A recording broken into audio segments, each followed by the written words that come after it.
Devenir maître de sa destinée.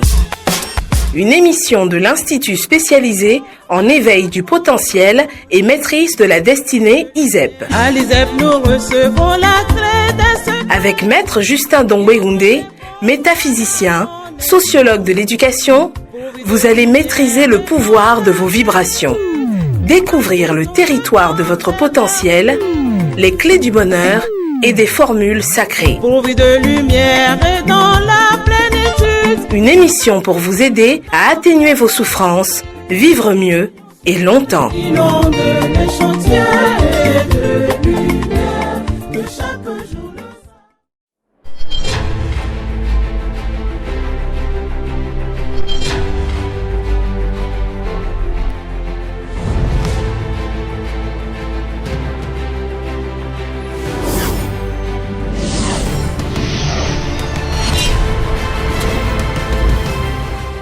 le Le pouvoir rend fou et le fou ne rend pas le pouvoir. Le pouvoir, lorsqu'il n'est pas équilibré par la sagesse et la vertu, devient une drogue pour l'âme. Il séduit, enivre et enferme celui qui le détient dans l'illusion de sa toute-puissance. Mais, plus il s'accroche, plus il s'éloigne de l'humanité qu'il devrait servir. L'histoire nous enseigne que rares sont ceux qui acceptent de déposer volontairement le fardeau du pouvoir. Car l'orgueil et la peur de redevenir simple mortel lient les mains du dirigeant insensé. Le vrai sage n'est pas celui qui prend le pouvoir, mais celui qui sait quand il faut le quitter. Édouard Lobolo. Donc voilà, ce sujet de réflexion que nous laissons à votre attention. Il s'agit de méditer suffisamment là-dessus. Méditer. Pourquoi le pouvoir, il rend fou? Et pourquoi le fou n'aime jamais rendre le pouvoir? Méditer suffisamment.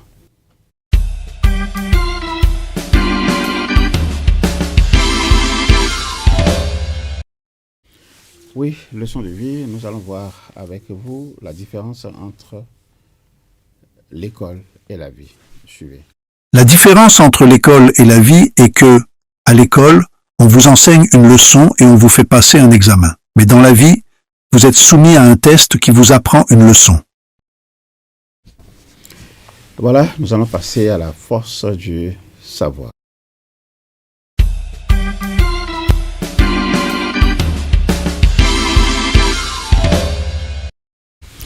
Oui, la force du savoir, l'Afrique assassinée, mais par son rêve. Je voudrais vous inviter à suivre.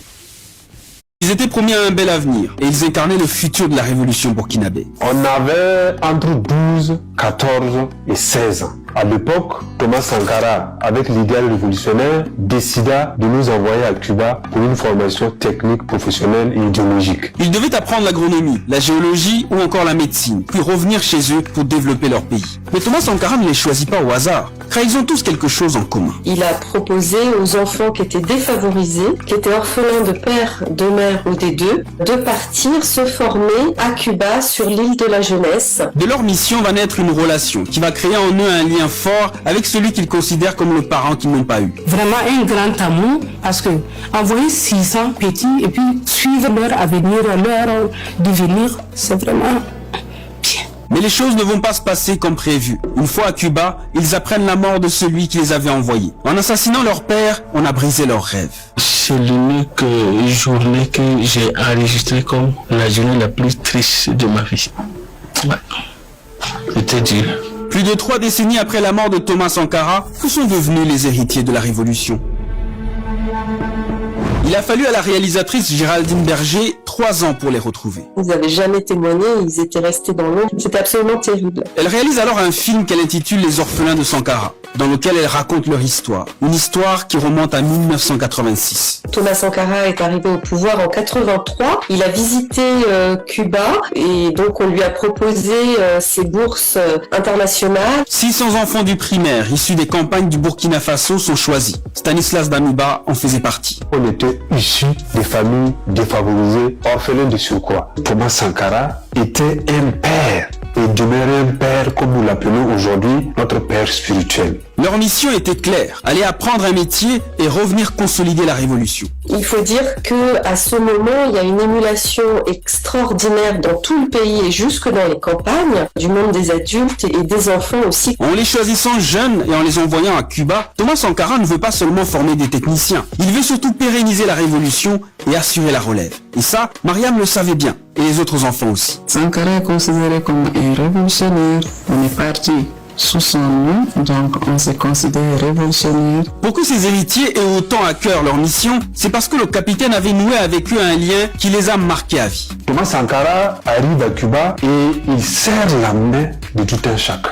Les 475 garçons et les 135 filles, et il disait ceci: formez-vous bien pour venir développer votre pays. Il nous a dit, nous, il compte trop sur nous pour l'épauler, pour que cette révolution puisse tenir et pour que son idéal puisse quand même perdurer. Moi, c'est ça qui m'a intéressé, c'est comment 600 enfants peuvent décider de partir à 8000 km de chez eux sans connaître véritablement ce que c'est que même Cuba, ce que c'est qu'une île. Un saut vers l'inconnu, loin des proches, loin du pays, loin de tout. Emilienne Kyogo n'a rien oublié de ses premiers jours où elle a pris un avion et un bateau. Tout le monde était dépaysé et les pleurs ont commencé.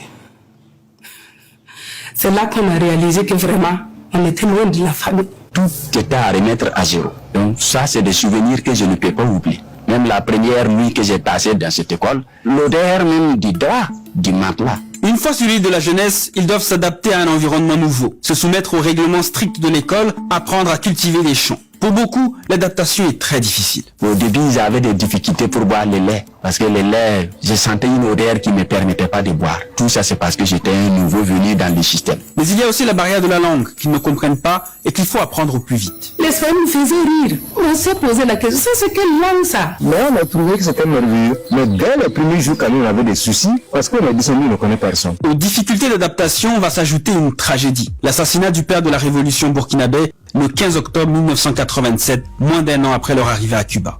On l'assassine. C'est difficile. Du coup, nos promesses, c'est tombé dans l'eau. On ne voulait pas nous dire d'une manière officielle qu'il est mort suite à ce coup d'État. Ouais. C'était dur. C'était dur et puis on était impuissants. Impuissants parce que d'abord on était loin.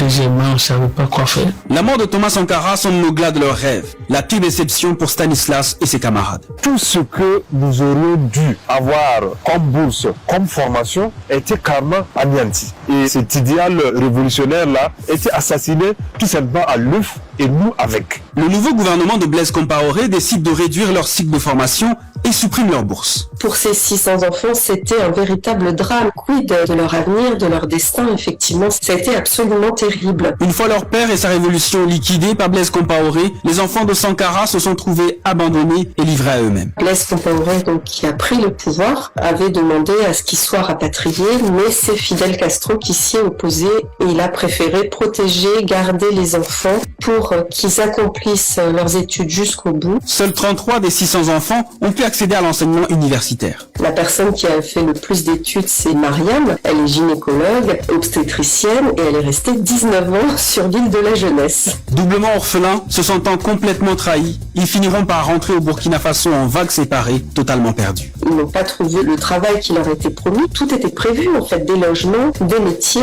pour des industries naissantes.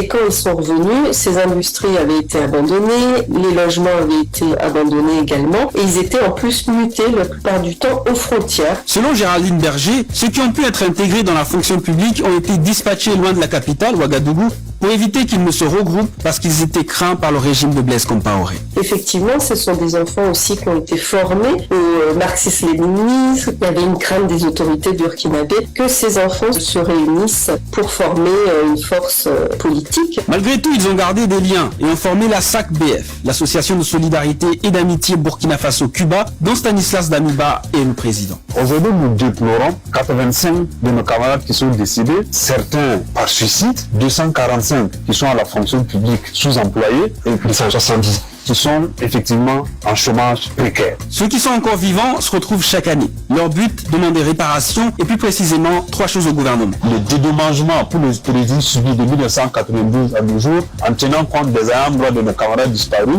l'équivalence réelle de nos diplômes, en tenant compte du volume horaire, et voir nos camarades qui sont à la fonction publique pour qu'ils soient sous-employés. Ils demeurent aussi et malgré tout attachés à la mission qui leur avait été confiée. Pérenniser la mémoire de leur père, Thomas Sankara, et celle de la Révolution. Thomas Sankara.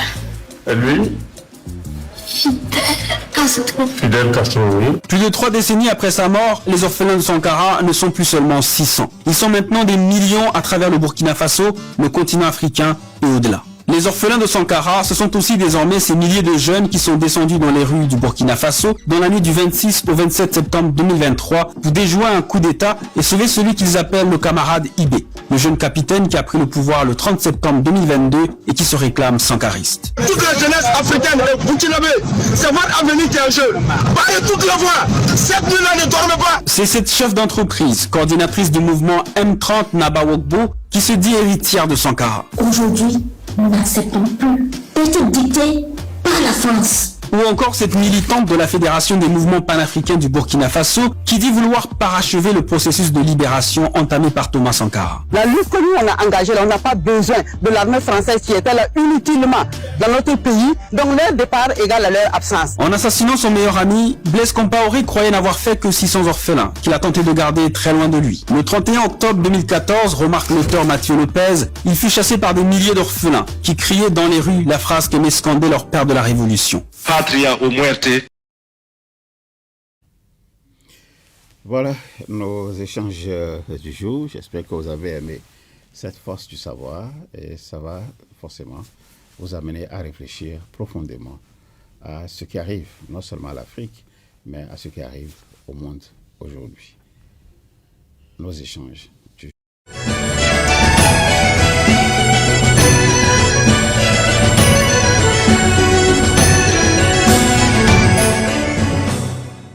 Ce que disent les participants aux 2 premières sessions de la 4e grande formation qui est encore en cours.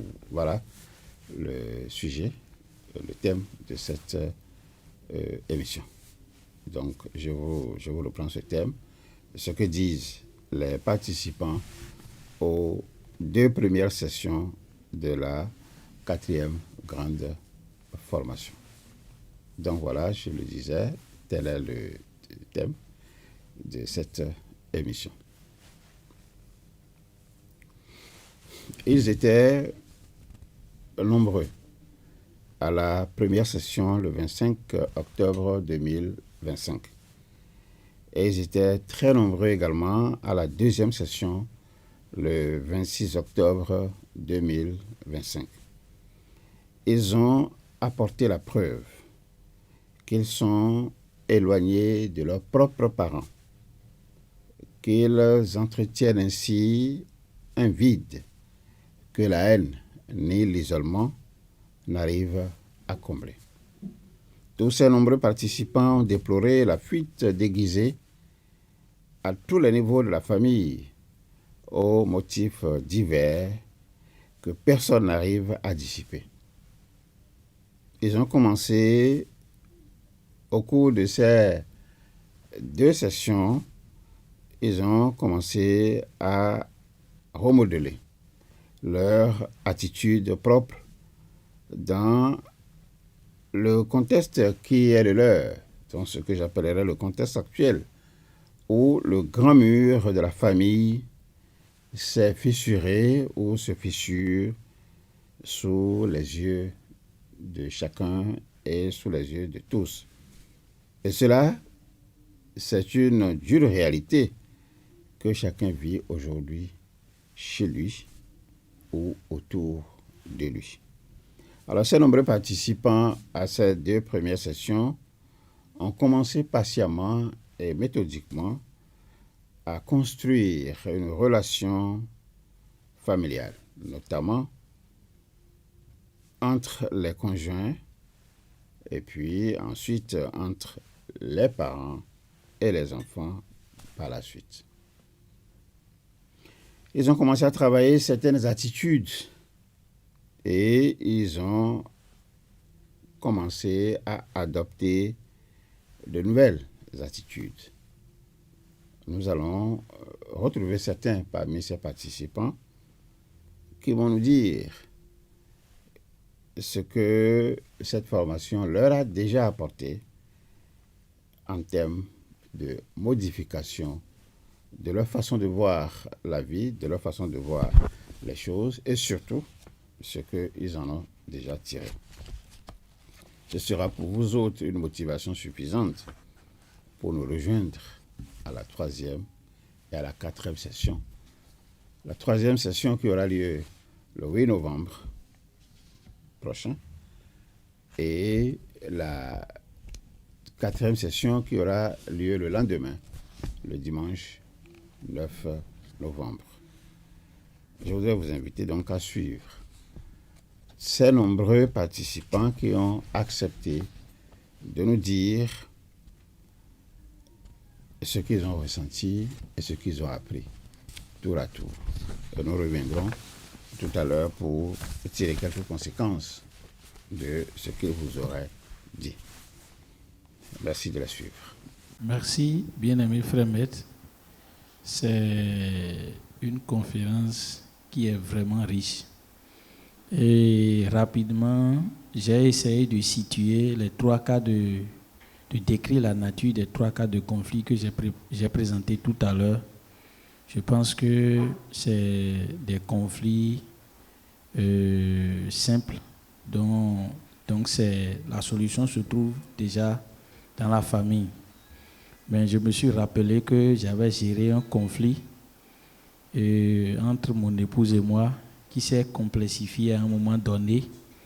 Et je me rappelle que sa maman lui avait proposé qu'on essaie de discuter entre nous pour résoudre le problème. Mais elle a refusé, elle a préféré faire appel à un de mes oncles et un de ses oncles. On s'était réunis et on a échangé. Ils ont essayé de nous demander ce qui a amené le conflit. Et on a échangé, ils ont essayé de trancher. Mais il faut dire que le conflit finalement a été résolu entre nous deux. À quelle occasion? À l'occasion du rituel qu'on fait après la ligature. C'est là, moi-même, je l'ai appelé, je lui ai demandé. Je lui ai présenté d'abord mes excuses et c'est là, je lui ai demandé ce qui l'a amené entre-temps à se comporter ainsi. Et c'est là, elle a essayé d'énumérer les raisons. Et on s'est pardonné. Et je crois que depuis ce jour, il y a eu vraiment, le calme est revenu. Et on arrive à se comprendre. On n'est plus jamais basculé dans un conflit de ce genre. Merci beaucoup. Donc je suis très heureux aujourd'hui de disposer de cet outil qui va me permettre désormais d'avoir le bon réflexe qui est d'abord de chercher à connaître la nature. Quand je suis en face d'un conflit, à connaître sa nature. Je vais poursuivre la réflexion et dégager les autres éléments liés à ces conflits que j'avais présentés. Merci beaucoup. La conférence, je l'ai bien appréciée parce qu'il y a des choses que je ne savais pas. C'est ici que je suis venue les connaître maintenant. Par exemple, pour faire un narratif, quand il s'agit d'un conflit, il faut décrire. Il faut suivre une méthode. Je ne savais pas. Et là, je vois pourquoi les conflits perdurent. Parce que si ce n'est pas bien posé, nous venons de dire que sans une question, sans deux questions, on ne peut pas trouver une bonne réponse. Et c'est à la bonne question qu'il faut trouver de bonnes réponses.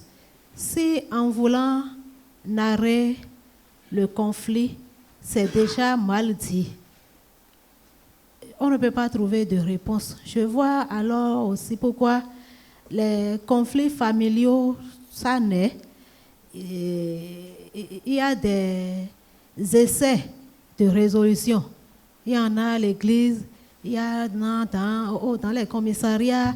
À presque toutes les instances, les gens essayent de régler les conflits, mais ils n'aboutissent pas. Les conflits sont toujours là.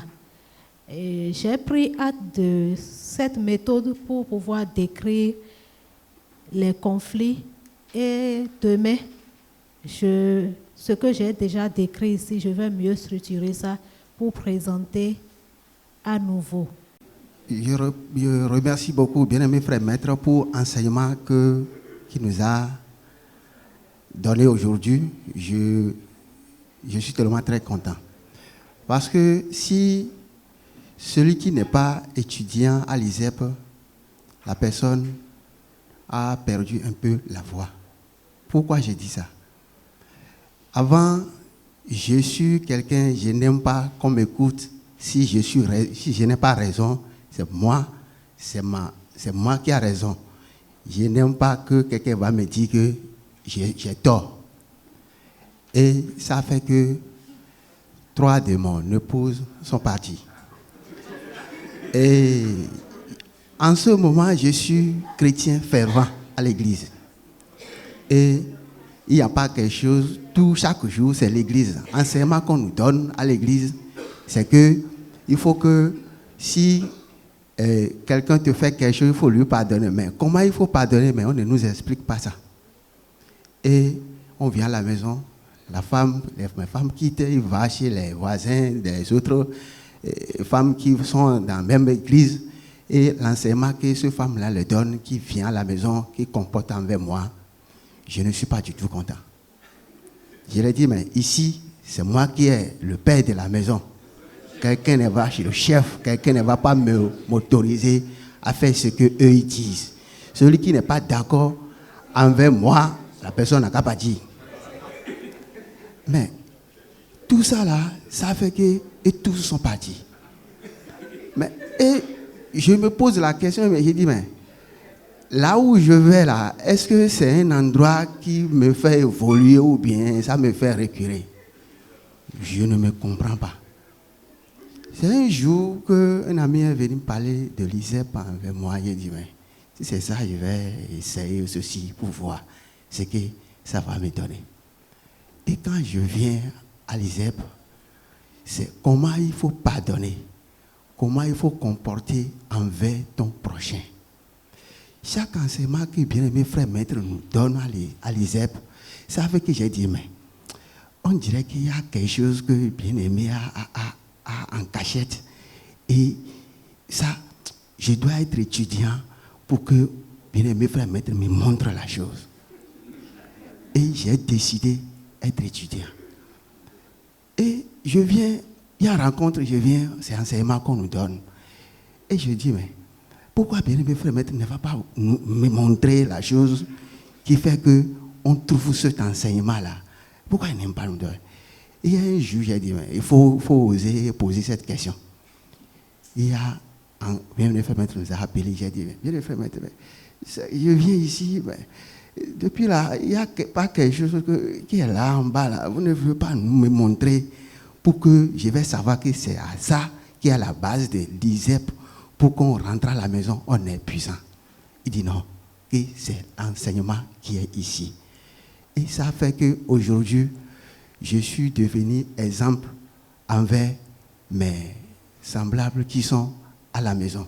Avant, c'est eux qui viennent pour son intermédiaire quand il y a bagarre. C'est eux qui viennent maintenant pour dire, ils deviennent les juges de la maison. Si celui qui n'est pas tort, il vient de ça.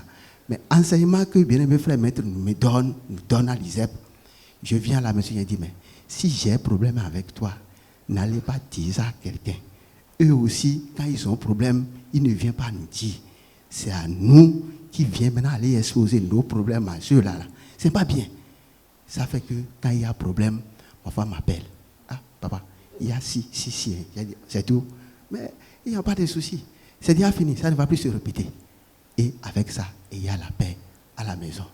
Mais, et je passe ici pour remercier beaucoup, bien-aimé frère maître, pour cet enseignement qu'il nous donne. Parce que si tu connais par où tu vas passer pour que s'il y a conflit, tu vas résoudre ça, tu dois être heureux à la maison. Quand tu es heureux, tout ce que tu faisais, ça va marcher, ça va évoluer. Et quand il n'y a pas la paix à la maison, toujours bagarre, toujours rancune, même si tu travailles, même si tu es sur la moto, tu vas laisser cogner, faire des accidents inutiles. C'est pas bien. Cet enseignement, c'est très très important.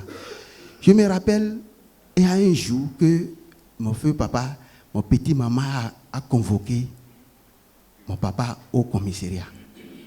Et ils sont partis. Et la famille a ramené le problème là à la maison. Et ils ont parlé, mais le problème n'a pas fini. Il y a rancune entre mon papa et mon petit maman. Elle ne prépare pas pour mon papa, il ne va pas manger. Il y a toujours problème. Je suis à la maison, j'ai dit, mais avec l'enseignement que je prends ici, pourquoi ne pas utiliser ça pour le vieux? J'ai quitté ici, j'ai parti au village. Je suis arrivé, c'est mon vieux qui est venu, il a enlevé le sac sur c'est lui-même qui a déclaré, le temps qu'il était vivant, enlevé le sac, il m'a amené à la maison, dans la chambre. Et mon petit frère a amené, ma petite sœur a amené l'eau. Il a amené l'eau, j'ai dit non, j'ai pris l'eau là, j'ai versé par terre et je l'ai remis. Et il me pose la question que pourquoi tu ne veux pas boire l'eau là? J'ai dit non, ce qui m'a fait venir là, ce n'est pas affaire de boire l'eau. Si je vais boire l'eau là, c'est lui-même qui va faire que je vais boire l'eau. Il dit, hein, c'est quel problème? Que tu lui dis ça? J'ai dit non, le soir, on va s'appeler. Et j'ai quitté, j'ai parti voir mon petit maman pour dire, il y a quoi? Et il me dit que mon papa n'aime pas qu'il va à l'église. J'ai dit, mais c'est tout? Il dit, oui. Il y a quoi encore? Il dit, avec ça, que mon papa l'attache au niveau des gris, fétiches, tout ça. Il dit, mais est-ce que toi, tu l'as vu? Il dit, non, mais lui, sans ça. Il dit, comment toi, tu sens ça? Il dit, non. Sincèrement, mon papa veut la tuer. J'ai dit, non. Comment toi, tu serais son épouse et il va te tuer? Maintenant, là, c'est à cause de ce problème-là que je suis arrivé. Il dit, oh, Pedro, oh, il a un sous-blou à main. Oh, si, mais, mi, commissariat. Kaka, bon, parmi les pères, bon, mi, do, papa, tu es trito, mais ici, à main. Bon, non, papa, n'a trito, à des, on va dire, oh, il a fort. Bon, et t'es pas, ouais, ben, ni, eyi, benumio, bodo, ni, bé, à misao, nien, oh, il a fort. Bon, il va, il est d'accord. Il n'y a pas de souci. Naomi, de 5 heures, quand tombe, bon, il a dit, bon, il a d'or. Mais, on a quelqu'un, mais, n'a zoué pédé, ni zoué, ni ma venu, mais, et bon, d'accord, il n'y a pas de souci. Bon, ouais, mon papa dit, bon, mais, tiens, j'ai ouais, pour tout, maman, c'est pour me dire, d'or, et t'es où tout, et t'es ton roi, ben, donc, naoué, et trito, et qu'on babonassi. Ho mi to mi gbendeo e jenoblu me de kuna yi amisado ho mi to pe o bondo me papa ni e ya misa e te ba ri eti bondo e da misa e do mi da misa e o gbe de na no gbe o e ba o e de ho de su ho no e za o ya de o gbe de ho de su na do bi ba o ne ali ni boyi bonu we o anado muto e blo e bujo do be do bon e mi na condition do ko et na yigbe nu ene o fie da misa yi do fie ne o e na jo fine do bona be fide no e mi tono yi do fine we e na be bona e vo ni yigbe nu ene o khofo a e do bon chite lo ai mo petit mama chi bu do ni do papa che na yigbe nu we bona do misa to yi we me fie ne ayi ade o ana jo fine do bo aje fie lo yi e de kun do ho de bo ni yigbe nu emi o emi na je amisa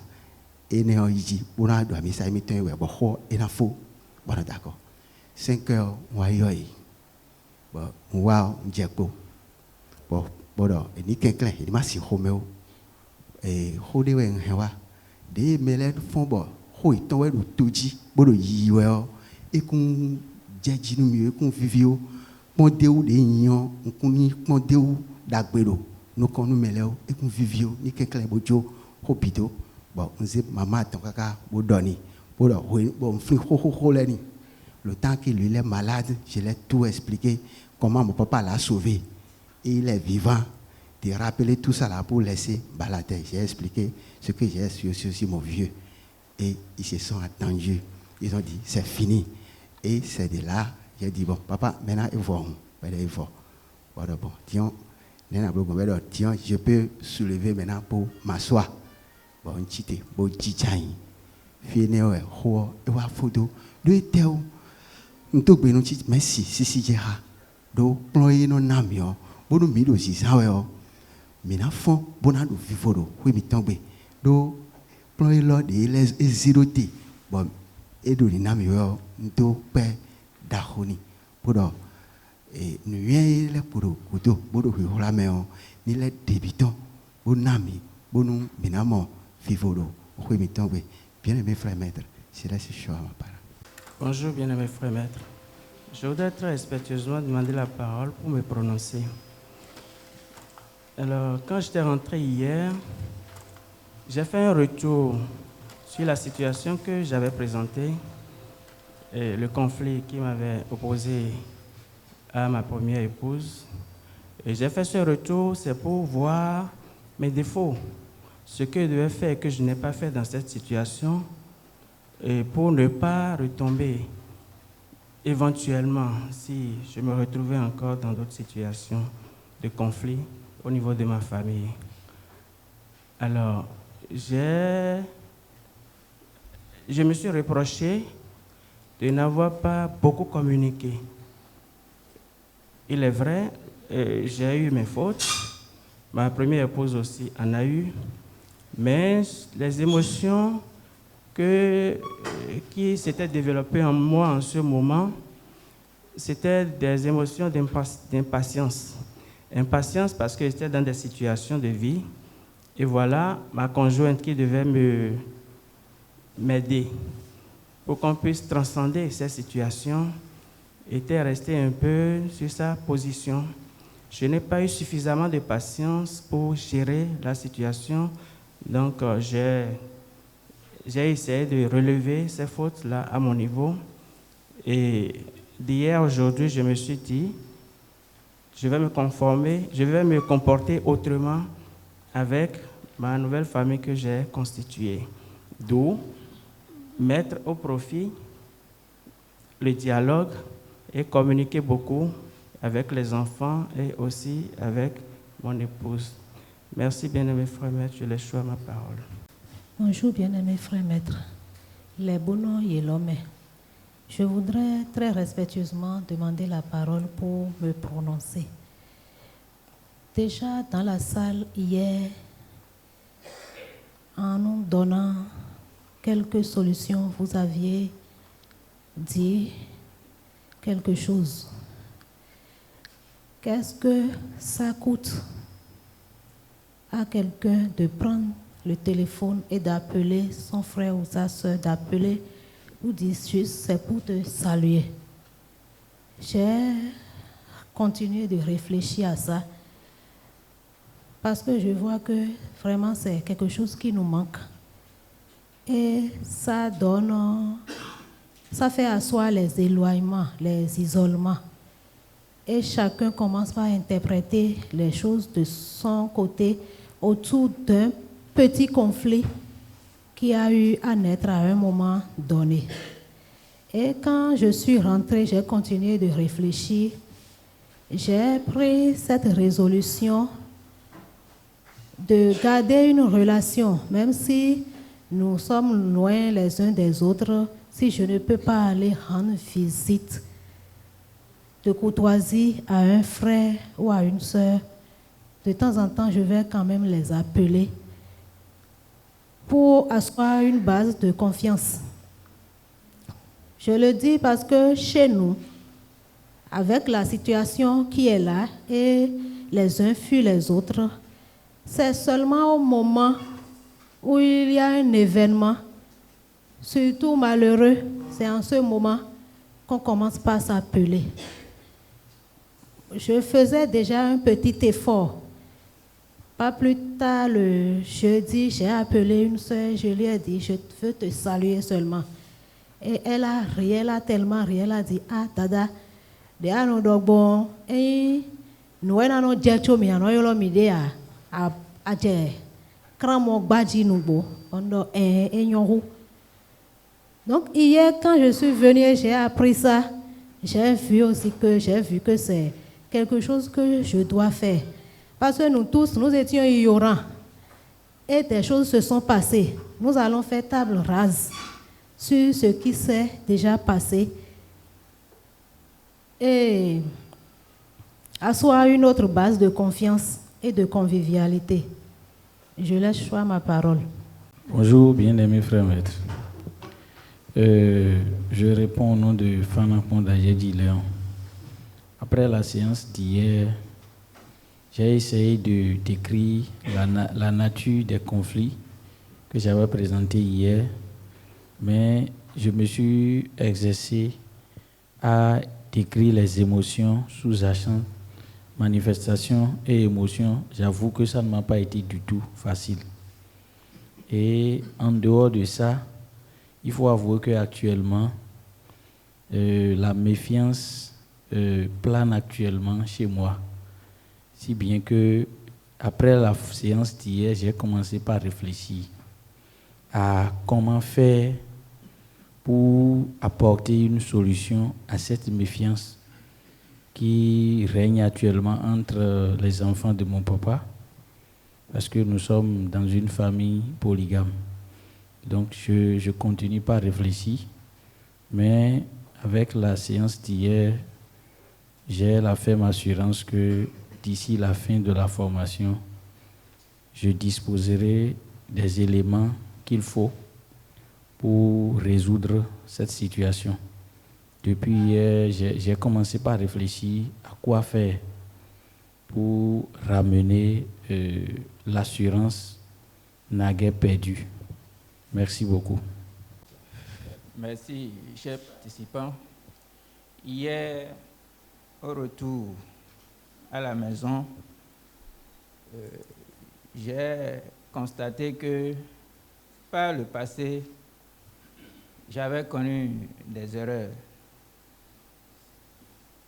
Le fait d'accorder son temps à ceux qui sont avec soi, ça a créé, sans que je ne le sache, des tensions énormes. Je veux parler de ma maman. Lorsqu'elle t'appelle au téléphone, par exemple, elle dit, bon, tu dois venir forcément chez elle. Ce qu'elle veut dire, elle ne peut pas te dire au téléphone. Je me rends au village et après avoir exposé le problème, je dis, mais pourquoi on ne peut pas dire ça au téléphone? Moi, je vois la distance que j'ai parcourue, l'énergie que j'ai déployée pour me rendre là-bas, et je me suis dit que j'ai perdu. Alors que j'ai privilégié mes intérêts personnels et je ne pense plus à ces émotions à elle. Donc, face à des situations, nous nous disons, lorsqu'on va se comporter d'une manière, qu'est-ce que les autres vont dire? Et on craint ça pour ne pas faire le pas que nous devons faire pour apaiser la tension. Nous avons parlé hier de la vie notée et la vraie vie. Les règles de la vie notée sont devenues aujourd'hui la mode et on pense que l'exception, c'est la vraie vie. Donc nous devons faire l'effort de nous adapter aux règles de la vraie vie, malgré ce que nos semblables, ceux qui nous entourent, les critiques qu'ils vont formuler à notre endroit, c'est ce que j'ai compris. il y a la démarche à adopter aussi pour résoudre un conflit. Et nous ne faisons pas attention, par exemple, à la nature du conflit, aux manifestations, aux émotions sous-jacentes. Et lorsqu'un conflit se présente, chacun a ses solutions. Lorsque nous allons commencer par appliquer cette démarche, je vois que ça va beaucoup nous aider à identifier les solutions, les meilleures solutions. Par nos comportements aussi, nous transformons des conflits simples, modérés, en conflits complexes. Parce que toujours, on regarde les autres et on ne fait pas ce qu'on doit faire pour apaiser les tensions entre nous. Donc, c'est ce que je voudrais partager. Merci. Bonjour, bien-aimés frères maîtres. Bonjour, l'assistance. Depuis que nous avons quitté ici hier, j'ai commencé par réfléchir à une situation qui me traumatisait depuis un moment. C'est un différend qui est né entre ma sœur et moi, juste à cause de l'assistance à une famille après un décès. Mais nous ne nous sommes pas entendus. Le différend existe depuis près de 2 ans déjà. Donc, à la date d'aujourd'hui, on ne s'appelle pas. Même si on se voit, on se dépasse presque. Donc, après les enseignements que j'ai reçus hier, j'ai commencé par réfléchir à comment il faut régler définitivement ces solutions. Par rapport aux outils d'hier, j'ai vu que il y a un manque de patience à mon niveau.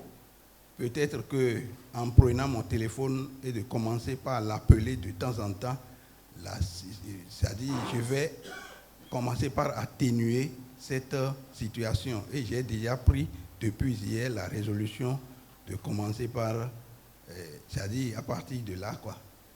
Donc, je laisse choix ma parole. Bonjour, bien-aimés frères maîtres. Bonjour, chers frères et sœurs. Hier, après l'exposé, après la séance d'hier, je suis rentré. Et le soir, j'ai repris le cahier dans lequel j'ai noté. Pour, en fait, détecter la nature des conflits qui étaient entre ma marâtre et mes oncles et tantes. Aussi entre ma femme et sa propriétaire de boutique. Et nous avons tenté plusieurs fois de régler ce conflit entre ma femme et sa propriétaire qui n'a pas... Personne n'a voulu céder. Donc j'étais vraiment content pour les exposés d'hier et je suis sûr aujourd'hui ou avant même la fin de la formation, j'aurai les outils nécessaires qu'il faut pour repartir encore sur de nouvelles bases afin de pallier au conflit. Merci beaucoup. Bonjour, bien-aimés frères maîtres. Bonjour, chers participants. Ici, c'est Gisèle Moukpé. Hier, j'ai suivi l'enseignement du début jusqu'à la fin. Et disons que moi, j'étais entourée des murailles de conflits. Et hier, quand je suis rentrée, j'ai réfléchi. J'ai choisi 2 dans les conflits. Et parce que oui, il y en a tellement que je ne sais même pas par où sortir. Donc j'ai choisi 2. Et la première, c'est avec ma grande soeur, celle que je suis directement.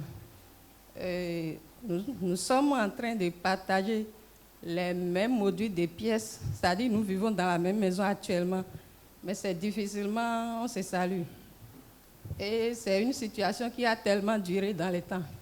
Mais hier, quand j'ai analysé les natures des conflits, j'ai constaté qu'elle était dans une et dans les règles de vie notées. Et je me suis dit, il faut que je fasse quelque chose. Moi, j'ai compris maintenant qu'il faut choisir la règle du vrai vie. Donc, je me suis rapprochée d'elle dans la nuit. Je l'ai appelée, je me suis rapprochée d'elle. Et j'ai dit, bon, j'ai appris. Il n'y a pas longtemps, elle est partie dire des choses à ma vieille au village. Et la vieille m'en a rapporté, mais je n'ai pas pris ça en compte, j'ai laissé tomber. Mais hier, je me suis dit, il faut que je m'approche d'elle. Peut-être qu'il y a eu manque de communication. Donc, je me suis approchée, je lui ai abordé le problème. J'ai dit, c'est comme ça, j'ai appris que tu as dit telle chose à la vieille au village. Elle a dit oui, parce qu'elle pensait que moi, j'étais en train de le jouer. Donc, le problème était qu'elle était en confidence financière, si bien que je l'ai mise comme trésorière sur un projet dans les temps. Mais le projet ne fonctionne plus actuellement. Donc, j'ai compris que c'est là où elle a vu que j'étais en train de la jouer. Alors qu'au fait, le projet ne marche pas pour qu'on puisse en profiter. Donc, il y a eu manque de communication et hier, j'ai profité pour régler ça et elle a compris. Il y a aussi mon mari qui était toujours dans la règle de vie notée. Et hier, j'ai dit, je vais tenter aussi quelque chose. Donc, je l'ai envoyé un message, j'ai dit, bonjour papa. Il n'était pas connecté, donc moi, je me suis couchée, c'est la nuit. Il a répondu, je n'avais pas su. Mais ce matin, je me suis connectée, j'ai vu, il a répondu. Et j'ai profité pour encore jeter un mot à son endroit. Et quand j'ai dit ça, le débat a commencé. On était en train d'échanger au téléphone. Et là, j'ai compris aussi que c'est manque d'information. Parce qu'on ne se communiquait pas. Il voyait les situations autrement et moi aussi je voyais la situation d'une autre façon. Donc, je remercie les bien-aimés frères maîtres. Et pour vous rassurer, il a même écrit pour dire, parce que présentement, la situation a duré dans le temps au point où il a choisi de se remarier. Et ce matin, il a dit, je pense à toi, toujours à toi et à toi seul. Je vous remercie. Bonjour, bien-aimés frères maîtres. Moi, c'est Irène Ngoga. Bon, moi, je suis là pour remercier sincèrement au maître, car j'ai deux frères, mon cadet et son cadet. Donc, il y a longtemps, il y a un grand conflit entre eux. Notre papa, il a tout fait pour le mettre ensemble, mais il n'a pas pu jusqu'à 2018, il est parti. Bon, le maître nous a parlé sur ceux qui font les rancunes.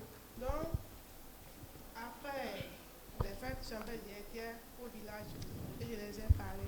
Donc, que c'est à cause de leur rancune là que rien du tout ne marche plus. Donc, de commencer par parler. Hier, je suis allée à la maison. Vraiment, je me suis tellement gênée hier. Quand même arrivé à la maison, ma soeur m'a dit, mais tu n'es pas partie comme ça, mais pourquoi tu es revenu comme ça? Donc elle a dit, c'est sur les conflits, le maître nous a parlé aujourd'hui. Je ne pensais qu'à mes frères.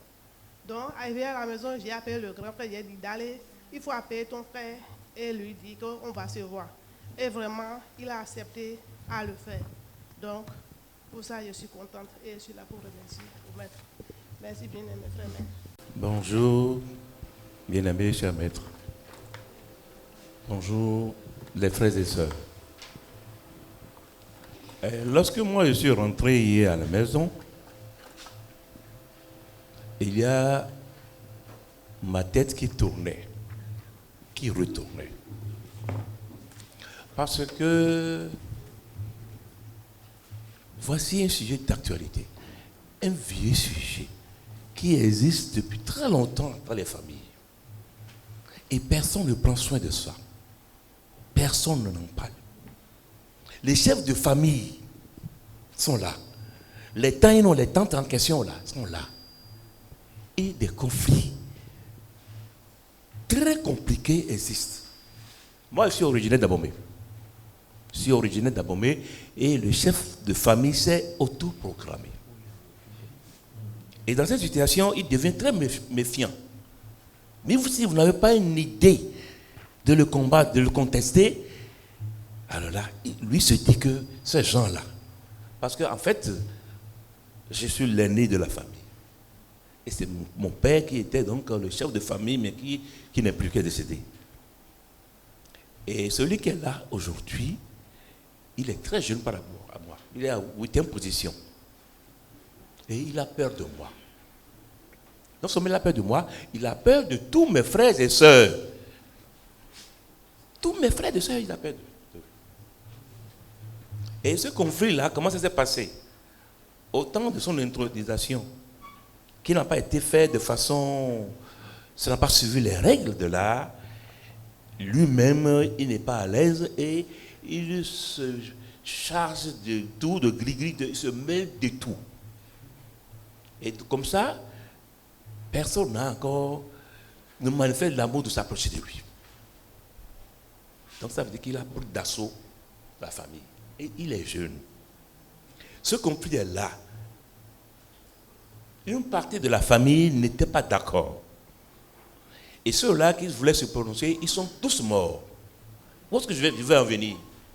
Il y a des conflits très compliqués. Des situations très graves où on ne peut même pas s'apprêter pour le faire. Et des conflits, disons, hypocrites. Hypocrites parce qu'ils ne se disent pas qu'il y a confiance de vous. Vous allez, ils vous voient, ils prient avec vous, ils sympathisent avec vous, ils parlent de bonnes choses avec vous, alors que le conflit est là. Le conflit est là. Et là, actuellement, moi, je vis une situation avec mes frères consanguins. Cela s'est accentué tout dernièrement parce qu'ils ont perdu leur mère, c'est ma petite mère. Nous sommes restés à leur côté, nous avons forcé, étant donné que nous sommes les aînés, on a tout fait pour pouvoir les aider à mettre des trucs. Mais malgré ça, ils ont toujours gardé la haine. Ils ont gardé la haine. Et il y a un particulièrement qui a souvent tendance à m'affronter. C'est mon jeune frère, mais à chaque instant, quand il lui dit fais ça, c'est fou, c'est fou. Et presque tous sont comme ça. Ils sont au nombre de 6, mais tous, autant ils sont comme ça. Donc ils créent des problèmes. Alors moi, je voudrais dire, dans ces situations-là, d'abord, je n'allais même pas définir quelle nature de conflit il y a. Parce qu'il y a plusieurs conflits entre eux-mêmes aujourd'hui. Les frères dont je vous parle là, ils ne s'entendent pas. Nous avons un forum sur lequel ils discutent, ils s'injurisent, ils disent tout. Donc on ne sait pas comment il faut faire. Il y a des conflits, mais vous voyez, quand vous venez avec eux, ils vous accueillent bien. Mais si vous tournez dos, si vous ne prenez pas les précautions, vous êtes parti. Vous êtes parti. Donc, bien-aimé maître, comment, dans cette situation-là, parce que moi je me suis dit hier, mais il y a des choses comme ça, nous n'avons jamais appris, nous ne savons pas comment il faut intervenir, quel genre les natures de conflit qu'il y a, personne n'en parle. Personne n'en parle, et c'est pourquoi moi j'ai toujours dit qu'à l'ISEP, c'est une école, non seulement une académie, c'est une académie qui sort des choses que nous n'avons jamais vues. Personne ne m'en parlait, même à l'église. Qu'est-ce que les pasteurs disent par rapport à ça? Bon, aimez-vous. Mais ils ne décrivent pas les situations, les types de conflits qu'il faut combattre, comment il faut s'y prendre, rien. Alors là, moi, vraiment, je me dis que, bon, est-ce que nous aurons encore, la chance, la faveur de continuer dans cet enseignement-là qui va nous monter très loin et nous serons très armés. Maintenant, ma préoccupation. Moi, je suis l'aîné de la famille. Comment je peux faire pour rallier ces frères-là, ces frères et sœurs? Toute la famille Toute la famille parle de ces frères-là. Toute la famille, tous les parents. Je m'en tiens là pour le moment. Jamais. Bonjour, bien-aimés frères maîtres. Je voudrais très respectueusement demander la parole pour faire part des réflexions que j'ai eu à faire personnellement hier après notre première session.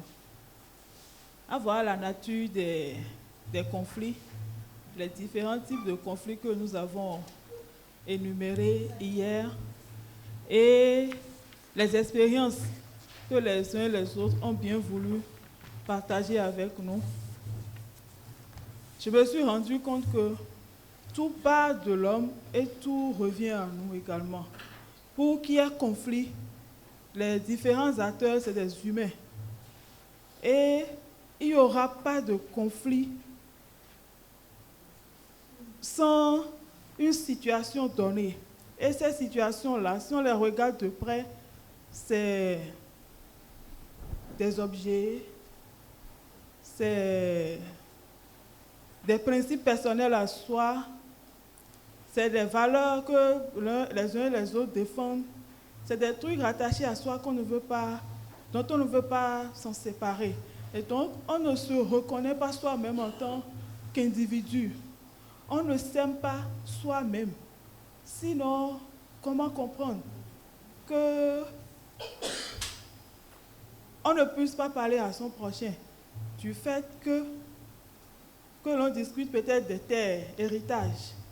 On va tous partir un jour. Donc moi, j'ai fait ces réflexions-là et je me suis rendu compte que les conflits passent du plus simple, c'est-à-dire la première nature du conflit, c'est le conflit modéré et simple, qu'on est à même de régler entre 2 ou 3 personnes.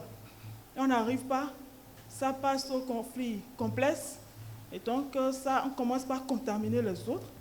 Et puis après, ça passe au conflit vicieux, et ça devient atavique. Donc c'est les réflexions que moi j'ai eu à faire, et je me dis, la résolution qu'on peut prendre, c'est de ne pas éviter les conflits, mais c'est d'arriver à apprécier l'objet du conflit et se demander à quoi bon pour mieux vivre pour soi-même et laisser cette paix-là que nous devons construire et puis laisser la paix à la prospérité.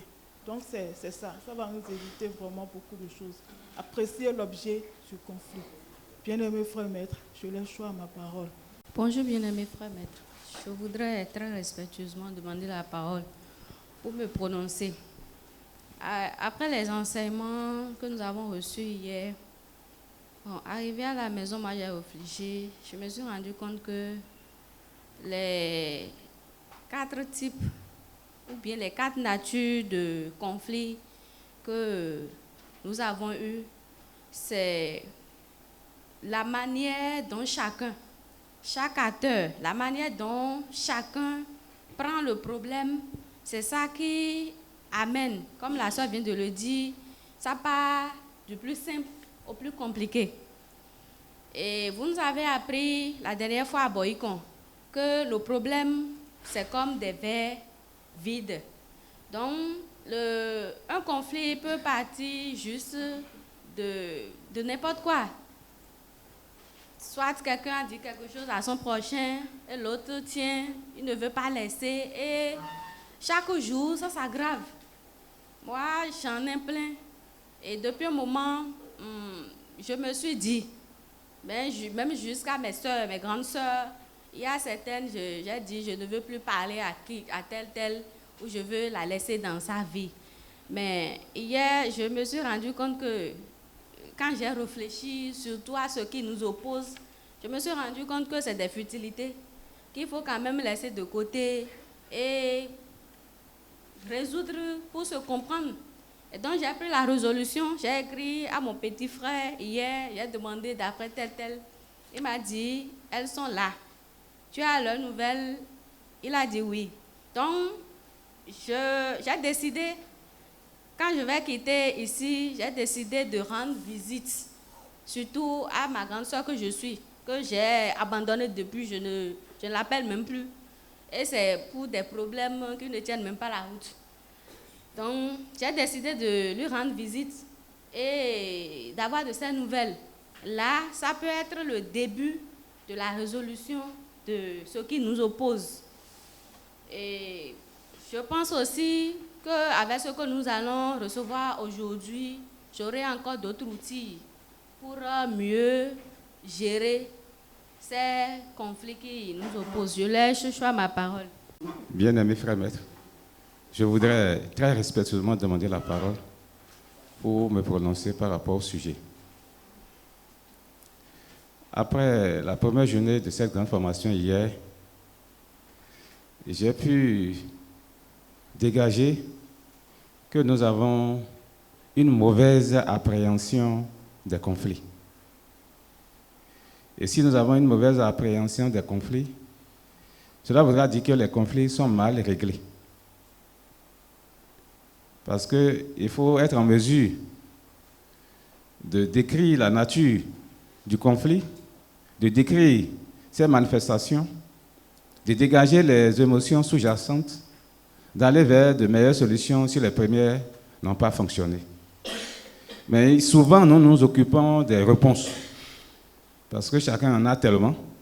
Et dans le règlement de ces conflits, c'est ces réponses-là qu'on analyse.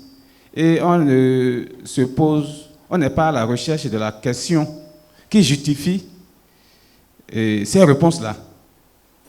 Et donc, je me suis interrogé pour dire il faut revoir autrement les choses et adopter une meilleure gestion des conflits qui se posent. Il y en a même qui ne sont pas tellement de conflits, mais on transforme ça en conflit. Et lorsque nous réglons mal ces conflits, nous sommes dans une illusion. Ces conflits reviennent encore sous d'autres formes, plus coriaces.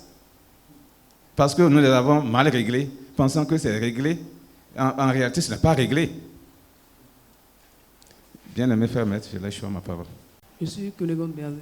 Bien-aimé frère maître, je demande très respectueusement la parole pour me prononcer par rapport au sujet. Hier, quand je suis rentré à la maison, j'ai fait un retour sur une situation que je vis dans ma famille. Et nous sommes au total 8 pour notre papa. Et sur les 8, je suis avec mes frères. On est au total 5 ans. De ma maman, les 3 autres, c'est chacune a sa mère. Donc, sur les 8, les 2 premières sont les aînés du papa. Depuis que nous on était enfants, il y avait déjà une distance qui a été créée entre nous les enfants. Et c'est comme ça que nous avons grandi. On a pris de l'âge et puis, à un moment donné, la Benjamin de ma maman, elle a pris la décision pour dire comment se fait que nous sommes des frères et sœurs et chacun vit dans son coin. Donc, elle a pris la décision et puis chaque fois, elle a commencé par s'approcher de nos grandes sœurs. Mais le constat est qu'à chaque fois qu'elle s'approche de nos sœurs, il y a toujours des problèmes à régler. Si ce n'est pas l'autre qui a menti sur le compte de l'autre, et tout le temps, là, ils sont dedans. En ce moment, moi, je vis de façon isolée. Je ne m'approche pas de quelqu'un et je vis seule pratiquement. Donc, à un moment donné, elle-même, tout récemment, maintenant, il y a une situation où notre papa était indisposé. Et puis, il y a une situation qui s'est produite. Le problème de mensonge a repris encore. Donc, finalement, maintenant, elle-même, elle a pris la décision de vivre et de vivre seule. Et la situation, actuellement, maintenant, la situation a donné des soucis à notre papa. Et chaque fois quand moi je viens à Cotonou, il me parle pour dire non, va voir ta grande soeur, elle est à Cotonou. Toi, tu viens ici, tu fais des mois et tu ne cherches même pas à aller voir ta grande soeur. Mon papa me dit ça, mais moi, du fond de mon cœur, je me dis, bon, c'est quand tu iras chez elle qu'on va créer des situations et tu vas commencer par régler. Je préfère vivre seul. Mais depuis hier, quand je suis sorti de la salle, j'ai commencé par réfléchir autrement et je me suis dit, bon, je dois prendre quand même une décision pour que cette situation-là soit réglée. Je laisse sur ma parole. Pour la formation que j'ai suivie ce matin, jusqu'à pareille heure, je n'ai pas beaucoup de commentaires à faire, mais j'ai une impression à donner. L'impression que j'ai, c'est que j'ai un sentiment de satisfaction. Et ce que j'ai appris ici fait de moi l'ambassadeur de règlement des conflits dans ma famille au village. En effet, je suis d'une collectivité royale, la plus grande même de Ouessé-Ogoudou. Mais dans cette collectivité, les conflits, il y en a à vendre. Mais je suivais et subissais de manière impuissante. Mais avec ce que j'ai appris ici, avec les outils ou pour régler un conflit, il faut faire l'effort de décrire la nature du conflit, de tout faire pour dégager l'objet et de dégager les émotions. Avec ça, je crois que je suis à la hauteur d'être l'ambassadeur réel du règlement des conflits de ma localité. Je vous remercie. Je voudrais vous remercier pour les enseignements de ce jour. Au cours de la conférence, vous avez appelé mon nom. Je sais que ce n'est pas anodin parce que l'enseignement m'est destiné. Je sais que c'est à cause de moi l'enseignement de ce jour a été fait. J'ai appris beaucoup à travers tout ce qui a été dit. Et je ne sais comment vous remercier parce que je disais hier comment est-ce qu'on est arrivé là. J'ai déjà trouvé la réponse de comment on est arrivé à ce niveau. Et la partie qui m'a aussi le plus touchée, c'est quand vous étiez en train d'aborder tout ce qui, comment l'imaginaire collectif arrive à créer les conflits. C'est cela qui m'a permis de faire un retour en arrière pour savoir tout ce que j'ai géré ou bien tout ce que je continue de gérer comme conflit, comment est-ce que c'est arrivé. Et j'ai compris que nous devons nos souffrances, comme vous l'avez dit en dernière partie, à nos limites et à nos illusions. Le frère Koué, quand il avait pris la parole, il était en train d'illustrer sa vie polygame. Je me demandais si réellement l'idée qu'il a, en prenant plusieurs femmes, si l'idée-là fait épanouir la femme, s'il cherche l'épanouissement de la femme ou bien si c'est son épanouissement qu'il cherche. Bon, comme j'ai appris ici que l'émancipation de l'homme, c'est l'œuvre de l'homme lui-même, moi j'ai compris et je sais que ce qu'il est en train de faire, c'est son épanouissement qu'il cherche. Son épanouissement qu'il cherche parce que les vies qu'il a rassemblées, les femmes qu'il a rassemblées, je ne pense pas que ces femmes ont la connaissance vraie qu'il faut pour se gérer eux-mêmes. Et ce n'est pas forcément parce que vous avez pris une femme, qu'elle se met dans la tête qu'il faut que vos affaires chutent ou bien que vous n'évoluez pas. Même quand vous n'avez pas l'argent, la femme est prête à vous supporter. Même si vous ne trouvez pas à donner, la femme est prête à vous supporter. Ce qu'elle arrivait à tolérer lorsque vous prenez une autre femme, même si vous dites que vous n'avez pas les moyens, elle n'arrive plus à supporter le peu qu'elle supportait. C'est cela que je voulais dire. Que même si vous n'avez pas, elle vous comprend. Ce n'est pas toujours qu'elle sort dehors pour aller publier, pour dire « ne m'a pas fait ci, ne m'a pas fait ça ». Mais même si vous donnez plus que vous donnez avant et vous prenez une femme, sachez que vous n'avez rien fait. C'est comme ça dans la tête de la femme. Et je dis, pourquoi on se comporte comme ça? C'est à cause des fausses connaissances. C'est à cause des fausses connaissances et on est dans les illusions, on pense qu'on a une autre compréhension du mariage. On est dans l'imaginaire collectif, on pense que le mariage, l'autre, c'est pour moi, c'est mon objet, c'est ma chose, pardon. C'est l'intention, en tout cas que moi, j'avais avant de commencer par suivre les enseignements du bien-aimé Frère Maître. Et c'est les enseignements, les messages, tout ce que je suis à l'ISEP qui m'a permis de déconstruire ces illusions et ces limites. Et aujourd'hui, ces questions ne constituent plus des freins pour mon épanouissement. Donc je viens puiser encore d'autres éléments aujourd'hui pour continuer à œuvrer pour mon émancipation, pour continuer à œuvrer pour mon épanouissement, tout en œuvrant pour ceux qui sont autour de moi, si le désir. Parce que la question qui me vient, lorsque toi tu viens apprendre ces connaissances, et ceux de ton entourage n'ont pas ces connaissances, ce n'est pas toujours facile de faire passer l'information. Mais ce que vous gagnez, c'est que vous pouvez utiliser les connaissances et vivre une vie heureuse que le bien-aimé frère Maître a toujours l'habitude de dire qu'il veut pour les hommes et les femmes sur la terre. Donc moi, je vous remercie pour les enseignements de ce jour, pour vous dire que j'ai puisé énormément de ressources là-dedans, des outils là-dedans, pour continuer à gérer les conflits, que ces conflits soient liés à moi personnellement ou les hommes et femmes qui me posent des problèmes et dont je pourrais apporter des solutions. Je vous remercie sincèrement, je laisse choix ma parole. Je voudrais intervenir sur quelques points. Le premier, c'est pour illustrer un peu ce que le frère Koyi avait dit. La femme peut chercher à ce que son homme devienne pauvre pour ne pas aller dehors chercher d'autres femmes. Moi, j'ai un exemple que je vais donner. Quand j'étais au ministère du Développement, j'avais une collaboratrice. C'est elle-même qui a parlé, je n'ai jamais été chez elle. C'est elle-même qui a témoigné de ça au service. Elle dit que son mari était en train de construire une maison à étage. Mais que le mari est si voyou qu'il cherche une seconde femme en ville. Conséquence, elle crée toutes les dépenses. Comme elle connaît déjà elle est fonctionnaire, le mari est fonctionnaire. Donc elle connaît le salaire de son mari. Donc elle fait ses calculs, elle crée les dépenses au point où même monter la maison là, il ne peut plus réduire. Ça c'est un exemple. Elle a réussi ça là. Le mari n'a pas pu monter et finalement, il était admis à la retraite, il était obligé de rester à la maison.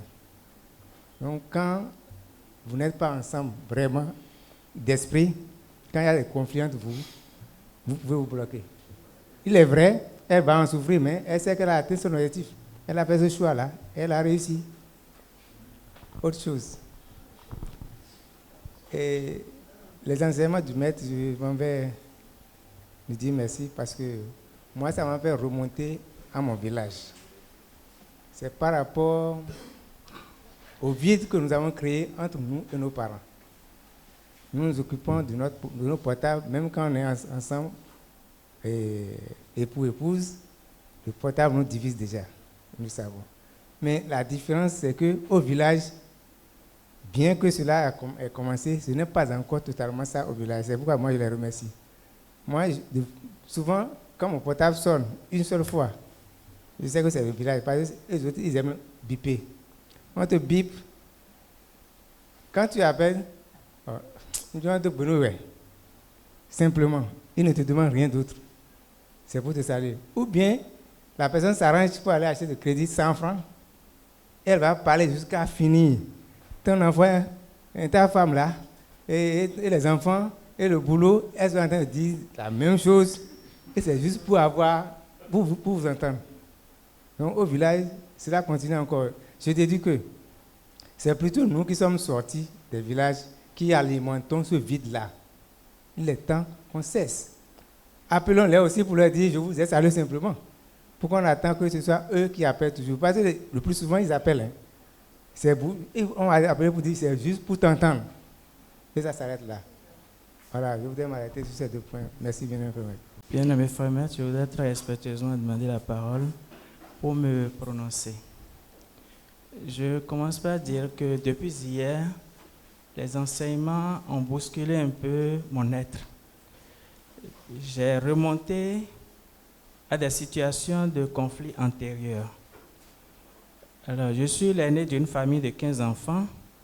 Mon père a eu 3 femmes. Donc, si ces conflits, j'en ai connu. Il est vrai que mon statut d'étudiant à l'ISEP m'a aidé à régler beaucoup de situations dans ce sens. Mais les outils que j'ai commencé par avoir depuis hier m'ont interpellé, à savoir tel conflit, est-ce que tu n'as pas mal fait quelque chose dedans? Alors, j'ai pu noter qu'il m'a manqué de communication dans le règlement de certaines situations. À l'heure d'aujourd'hui, j'ai encore des frères et sœurs de même père, même mère que moi, avec lesquels on ne se parle pas correctement. On ne se parle pas correctement parce qu'il y a eu des situations qui ont fait que moi, je suis resté à ma place. Et c'est quand ils ont besoin de moi qu'ils viennent vers moi. Mais s'il n'y a pas ça, c'est que chacun est resté dans sa loge. Alors, depuis hier, j'ai commencé par tourner mes méninges pour me dire, mais comment quitter cette situation pour que la convivialité revienne. Donc, j'ai vu qu'en tant qu'aîné, il faut que je fasse le pas. J'avoue que si je n'avais pas participé à cette formation, je n'allais pas avoir les éléments pour me remettre en cause et pour chercher à faire le pas qu'il faut. D'où je manifeste ma reconnaissance pour tout ce que j'ai eu comme enseignement ici.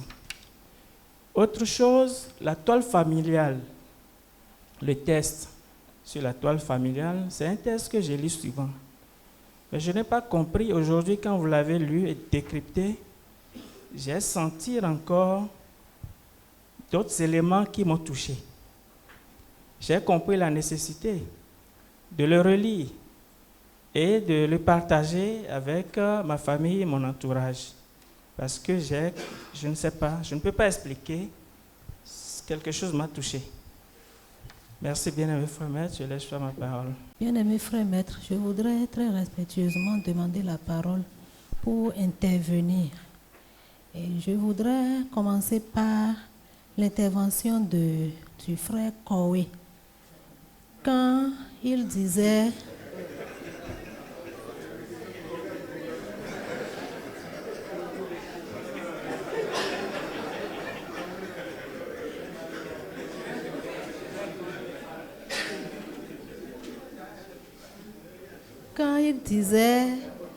que les femmes se font la concurrence entre elles et pour que,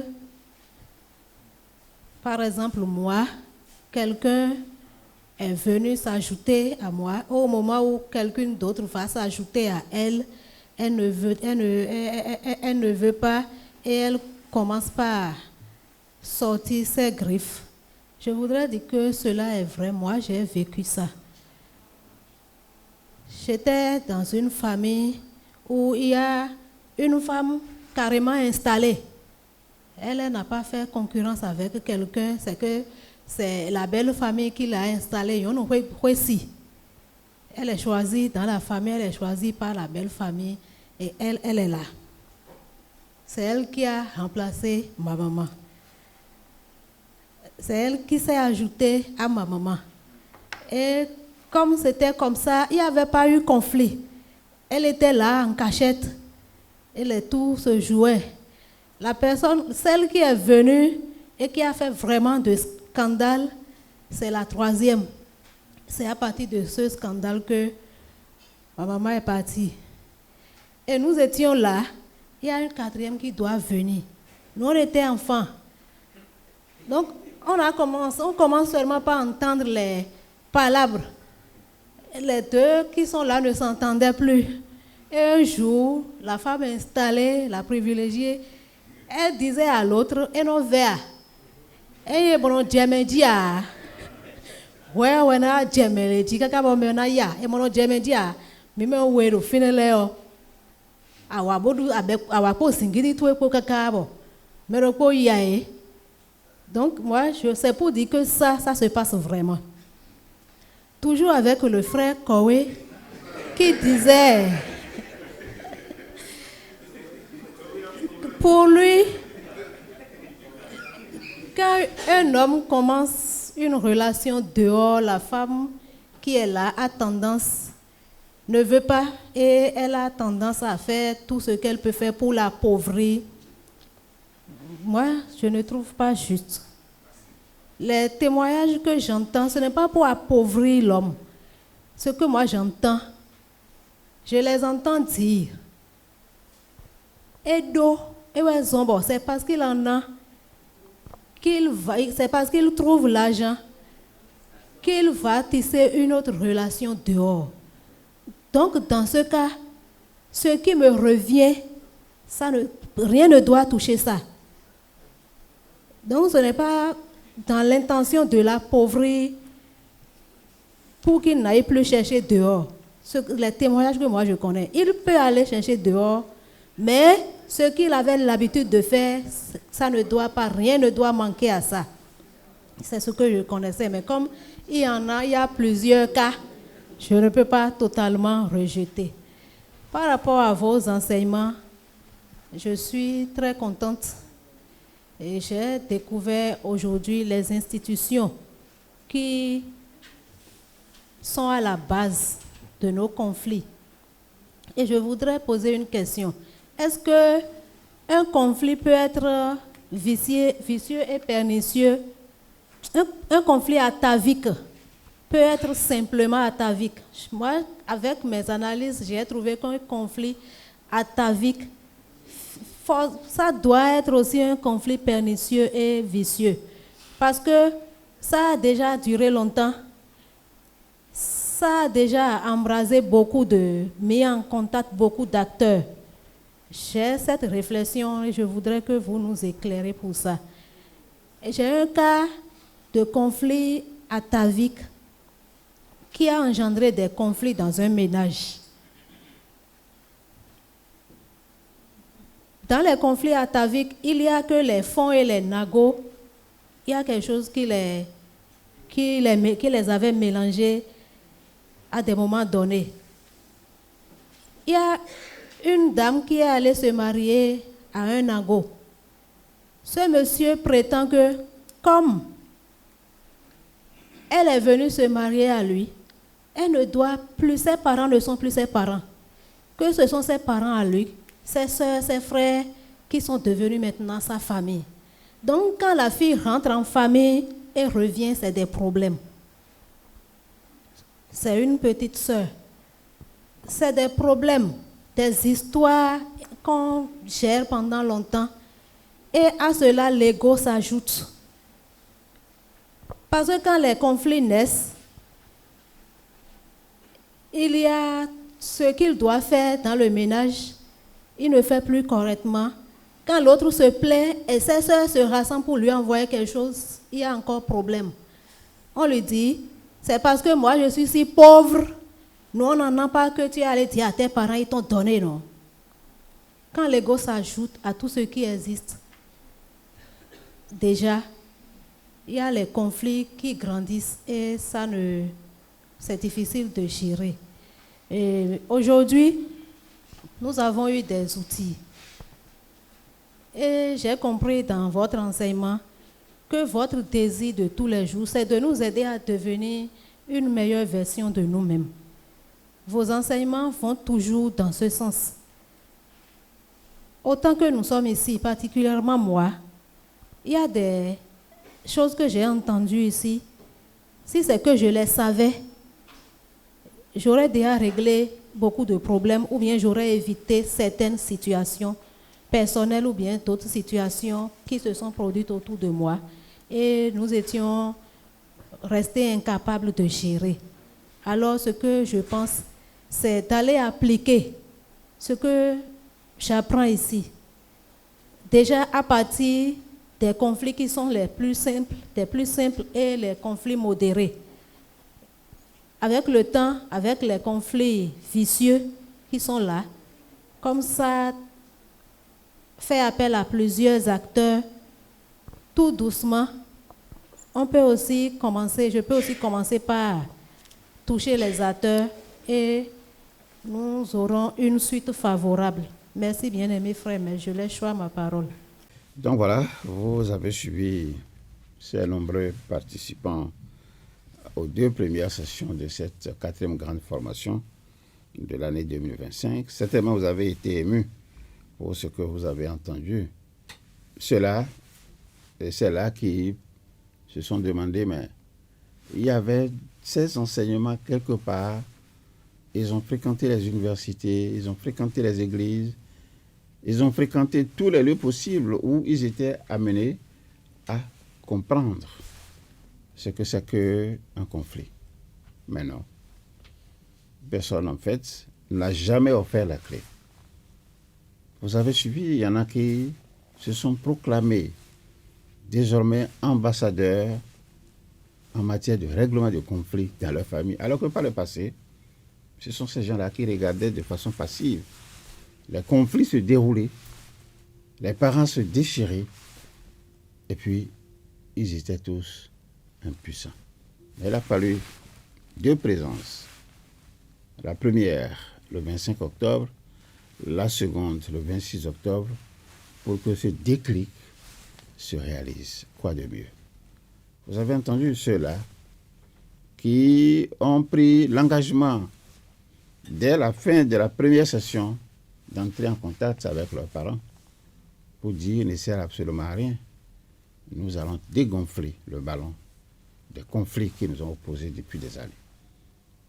Vous avez vu tout le bien que cela a fait au sein de certains conjoints, où les uns et les autres ont réaffirmé à nouveau les sentiments d'amour qui les animaient tout au début. Vous avez suivi toutes les promesses qui ont été faites. Le contact que vous allez utiliser pour nous joindre, c'est le plus 229 01 65 65 65 48. C'est affiché sur votre écran. Ou alors, vous pouvez aussi composer le plus 229 01 65 65 65 49, c'est affiché sur votre écran. Et si vous avez aimé cette émission, il vous revient de la partager aux 4 coins du monde. Vous pouvez m'envoyer vos commentaires personnels sur mon téléphone par l'application WhatsApp. Je vous communique mon numéro. Je lirai tous les messages, je vous répondrai par la suite.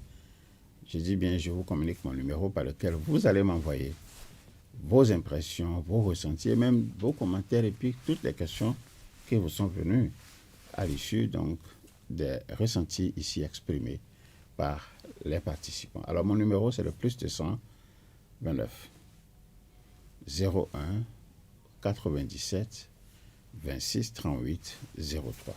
Cela s'affiche déjà sur votre écran. Je voudrais donc lire sous peu vos commentaires, les questions que vous vous posez, les promesses de nous rejoindre. Et puis, voilà, nous allons nous retrouver alors aux 2 dates que je viens d'annoncer, le 8 novembre et le 9 novembre. Ne restez pas en marge de cette formation, c'est la clé même de la vie. Parce que si vous devez rester à vous méfier tout le temps de tout le monde, non seulement vous serez pris sous le coup du stress et de l'angoisse, de l'anxiété, mais c'est que votre vie même, pratiquement, va être atténuée. Donc je voudrais vous inviter donc à prendre la bonne décision, la décision que vous connaissez très bien.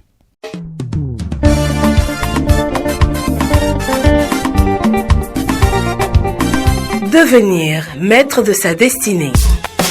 Une émission de l'Institut spécialisé en éveil du potentiel et maîtrise de la destinée ISEP. À l'ISEP, nous recevons la clé de avec Maître Justin Dongwe-Houndé, métaphysicien, sociologue de l'éducation, vous allez maîtriser le pouvoir de vos vibrations, découvrir le territoire de votre potentiel, les clés du bonheur et des formules sacrées. Pourvu de lumière et dans la plénitude. Une émission pour vous aider à atténuer vos souffrances, vivre mieux et longtemps. Inonde l'échantillon et de